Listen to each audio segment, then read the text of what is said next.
The fourth topic that we'll cover in chapter 14 is blood pressure, and so this is important for maintaining pressure homeostasis within the body. Blood pressure is affected by three different variables: blood volume, total peripheral resistance, and cardiac rate. And so these all maintain homeostasis and are regulated by a negative feedback mechanism. Where we'll have an increase in any of these will also increase blood pressure.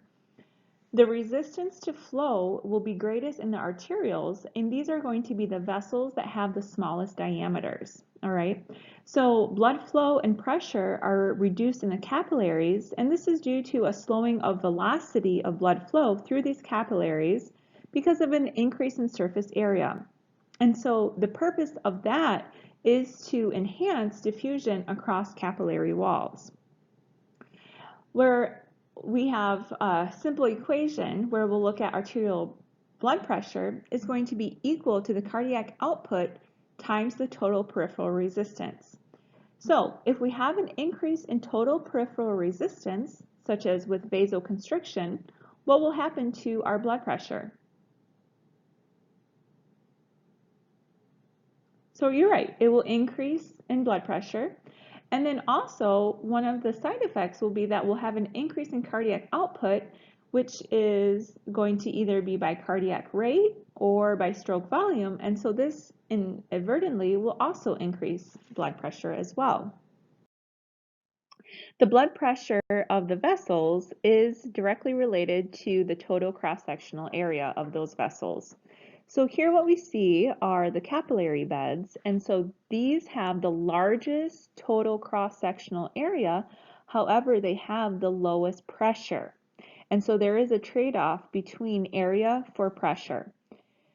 And so the arteries, though, what we see here in the red, these have blood pressures that are high because they have a total cross-sectional area that's smaller. And so diameter variations in the arterioles can occur due to vasoconstriction and vasodilation, due to different hormones or by nervous stimulation, will also then affect the blood flow that's going to enter into those capillaries. So for example, with vasoconstriction due to the sympathetic division of the nervous system or to the adrenal medulla as to the hormones that are released with norepinephrine and epinephrine, this will cause vasoconstriction of those arterioles, and that's going to then increase the total peripheral resistance and then also increase cardiac output.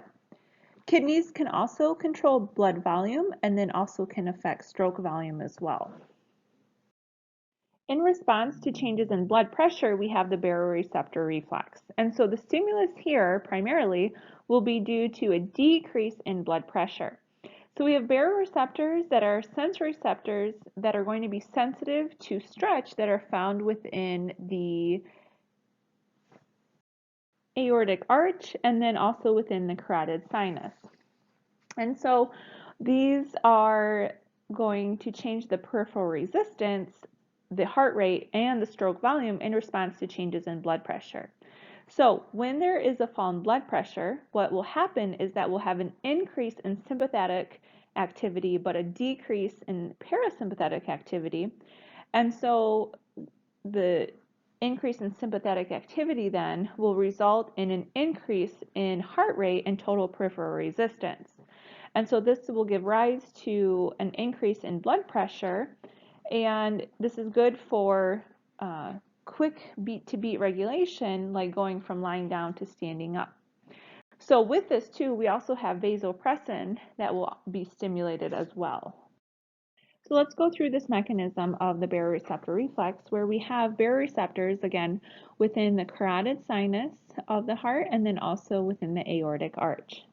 So these are monitoring blood pressure the entire time. So what will happen is that they will send action potentials that will travel to the glossopharyngeal nerve or via the vagus nerve in a sympathetic division, and then only to the vagus nerve under parasympathetic conditions, okay? And so those will go to the cardioregulatory and vasomotor centers within the medulla oblongata. When we have an increase in parasympathetic stimulation, this is due when in response to an increase in blood pressure, then the effect then will be that to decrease the heart rate, or HR, heart rate. When there's an increase in sympathetic stimulation of the heart, this is due to a low blood pressure, and so the response then will be to increase heart rate and also stroke volume. So then what we see here is with the sympathetic stimulation, then we'll activate that sympathetic chain of ganglion, and then it will have that direct effect on the heart as well as having effect on the blood vessels. So this is, again, maintained on a beat-to-beat basis, and it's more sensitive to decreases in blood pressure than increases in blood pressure. And so another example, when a person goes from lying down to standing up, this helps to prevent pooling of blood in the lower extremities by decreasing venous return and cardiac output. And so a decrease in blood pressure is immediately the compensation that occurs. So we measure blood pressure as an estimate of arterial blood pressure because there's no way to directly measure the aortic pressure directly. And so this is done by a sphygmometer, and it's measured in millimeters of mercury.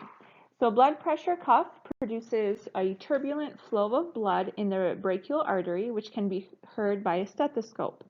And so these are called the sounds of corticough.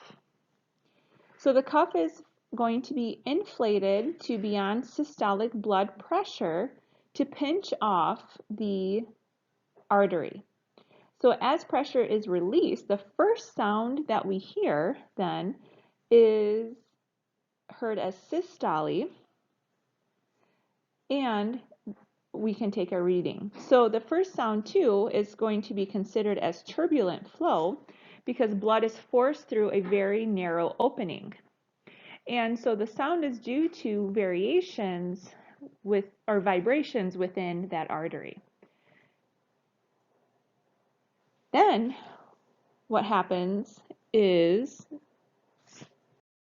you see here, the arrows are directing the blood flow, and so there's actually backup of blood, so that causes those vibrations. Then the last sound, or the last corticoff sound that you hear, is when the cuff reaches diastolic pressure, and that is where it's going to be less than that diastolic pressure. And so that's considered to be laminar flow because now the blood is flowing in just one direction and there's no more vibrations that are occurring. And so typical blood pressure reading is 120 over 80 millimeters of mercury. So pulse pressure, or taking the pulse, is a measure of heart rate. It's a little bit different now. And so this is what health professionals feel is increased blood pressure in the artery at systole. So the difference between blood pressure at systole and at diastole is the pulse pressure, okay? So here's our equation. Pulse pressure equals systolic minus diastolic pressure. So if you have blood pressure of 120 over 80, what is your pulse pressure? So it would be 40 millimeters of mercury because, again, that is the unit. And so pulse pressure is also a reflection of stroke volume because an increase in volume is going to increase blood pressure. Mean arterial pressure is the average pressure of the arteries in one cardiac cycle. This is significant because it is the difference between mean arterial pressure and venous pressure that drives the blood into the capillaries. So the calculation for this is diastolic pressure plus 1/3 pulse pressure. And so the reason why we look at diastole is because our heart stays longer in diastole than it does in systole. So what would happen with hypertension? Would it increase or decrease? It would increase because of an increase in diastolic pressure. And so dehydration or blood loss will actually have the opposite effect, where it will decrease cardiac output and also decrease mean arterial pressure.